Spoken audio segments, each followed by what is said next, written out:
Welcome back to Ask Allison. The following question is from somebody who just finished a really big chapter. Hi, I'm a new follower and you've got me thinking. I had a small practice previously, but have had to focus on full-time nonprofit work for loan forgiveness.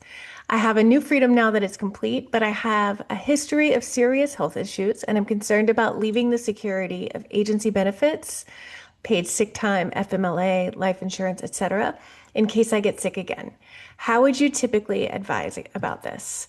So before I get into that, I would like to thank Therapy Notes for sponsoring Ask Allison. I've talked about them for years. I know their features by heart, but what truly sets them apart is that they genuinely care about your experience.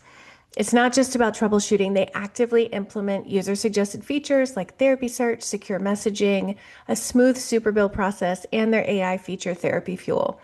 Everyone at Therapy Notes believes in the product and they want you to love it too. Plus, they're independently owned, which means no venture capital and no pressure to prioritize their investors over their customers. This independence allows them to keep their prices fair, to focus on innovation, and to prioritize customer experience. With over 100,000 therapists already on board, they've proven you don't have to compromise success for quality. If you're ready to see for yourself, try Therapy Notes free for 2 months with the code ABUNDANT at therapynotes.com. All right. First of all, congrats on finishing your loan forgiveness. It's a huge deal. I know it took a lot of discipline and a lot of patience. Um, so now that you've got the freedom to make choices that aren't dictated by student debt, which is like exciting and scary, let's talk about the tension you're naming, the pull towards private practice and the fear of losing benefits. This is one of the most common reasons people stay in agencies or group practices, even when they're burned out. And honestly, it's not an irrational fear. Benefits in the US are tied to employment in a way that makes entrepreneurship a lot trickier than it should be. So I want to validate that it makes sense that you're pausing before you leap.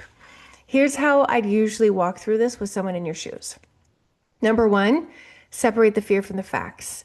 Sometimes the idea of losing benefits feels scarier than the reality of replacing them. So start by writing down what you currently get at your agency: health insurance, sick leave, FMLA protections, disability, life insurance, retirement match, whatever it is. Look at what you're already paying for them, because most of those things aren't free and clear. And look at which of those are actually non-negotiables for you given your health history. For example, if paid sick leave is essential because of your past health issues, that's something to prioritize. If life insurance feels less urgent, then maybe that's something you could purchase individually without it being a deal breaker. Clarity here helps us move on from I'm going to lose everything and be unprotected to here are the specific things I need to put in place if I leave. Number two, health insurance and medical care. It's a big one. If you're worried about health coverage, the good news is you have options outside of agency employment. There's marketplace insurance. Depending on your state, you might find a plan that's comparable to what you've had. Yes, it can be expensive, but not as expensive as people assume, especially with subsidies, if those continue. I recommend meeting with an insurance broker to look at your options. They're free to work with, and they have access to more options. You can also do spousal coverage. If you have a partner with benefits, sometimes you can hop on their plan, and that's the simplest fix. Private or associated plans. Some state therapy associations or professional groups offer health insurance to members. The key is not just assuming that you can't get good coverage, it's actually looking at the numbers for your specific situation. I've worked with plenty of practice owners who, once they've compared, realize their out-of-pocket cost wasn't much different from what they were already paying with payroll deductions at the agency. Number three, sick leave and time off. This one's trickier because private practice doesn't have built-in paid sick leave. So here's the mindset shift. You get to build in your own safety net. This might look like creating a savings cushion specifically for sick time. Some therapists keep 2 to 3 months of expenses in a separate account so that if they need to take a break, they're not panicking. Building your fee structure with time off in mind. So for example, if you know you want 4 weeks off a year, price your sessions so that your annual income still works, even if you're not billing during that time. And that means like if you wanted those 4 weeks off a year just for vacation or time off, buffering that, adding a buffer so that maybe you are factoring in 6 weeks or 8 weeks off, depending on how often you're typically sick. Consider short-term disability insurance. This can replace some income if you can't work for medical reasons. You lose the automatic, like, I'll just call HR safety net, but you gain the ability to design a system that actually fits your needs. FMLA doesn't pay out money, it just holds your position for you. So your position will be held for you. It's your business. So you don't have to worry about that part. Um, if you need like a legal guarantee of job protection, like you don't need it. You're the boss, no one can fire you. You may lose income if you take months away, but you're going to come back. You're not going to come back to your caseload reassigned or your position gone. So the workaround here is again financial planning. When we have health conditions in private practice, when we are aware of our health conditions, sometimes people experience them or realize they have them mid stream essentially. Um, you're going in aware, so there's just so much financial planning that you can do on the front end that's going to save you so much stress and worry. Um, so having a solid emergency fund plus disability insurance if your health issues flare up again could go a really long way. Number five, life insurance, retirement extras. Life insurance and retirement are often wrapped up in agency benefits, but both are really doable on your own. You can get term life insurance independently. You can set up a SEP IRA or a solo 401k for retirement that actually gives you more flexibility and potentially better tax advantages than your current plan. So this is less about losing access and more about having to initiate those pieces yourself.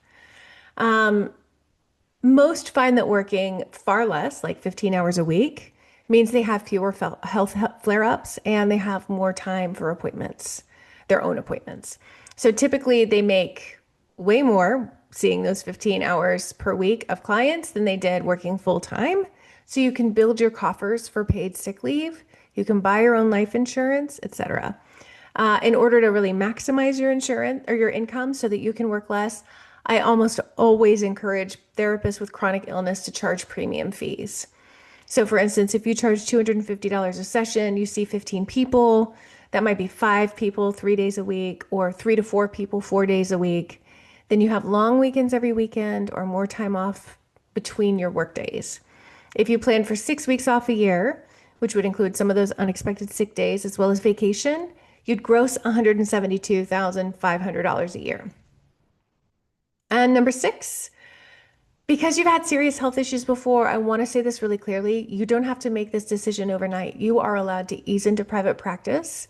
Some people do a hybrid, keeping nonprofit work for the benefits while building their practice. That way they can kind of test the waters and see if private practice income feels stable enough to replace the benefits cushion.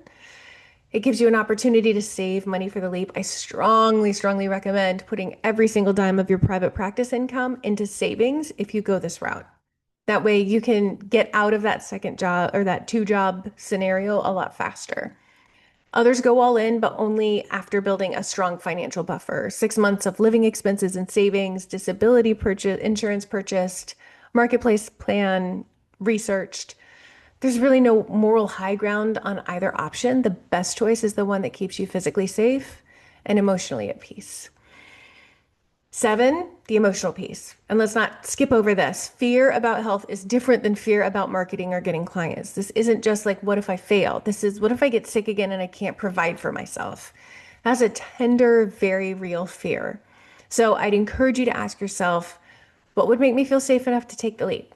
Not perfectly safe because entrepreneurship never offers that, but safe enough. Safe enough. Maybe that's a certain dollar amount saved. Maybe that's having a disability policy in place. Maybe that's testing your private practice part-time before quitting your nonprofit job. Your nervous system deserves to be a part of this decision, not just your business brain. So, number 8, my bottom line advice would be get really clear on which benefits matter most to you. Price out the private practice version of those benefits. Build a savings cushion for time off and emergencies. Consider part-time or hybrid work during the transition. Don't shame yourself for valuing security. It is wise, it's not weak.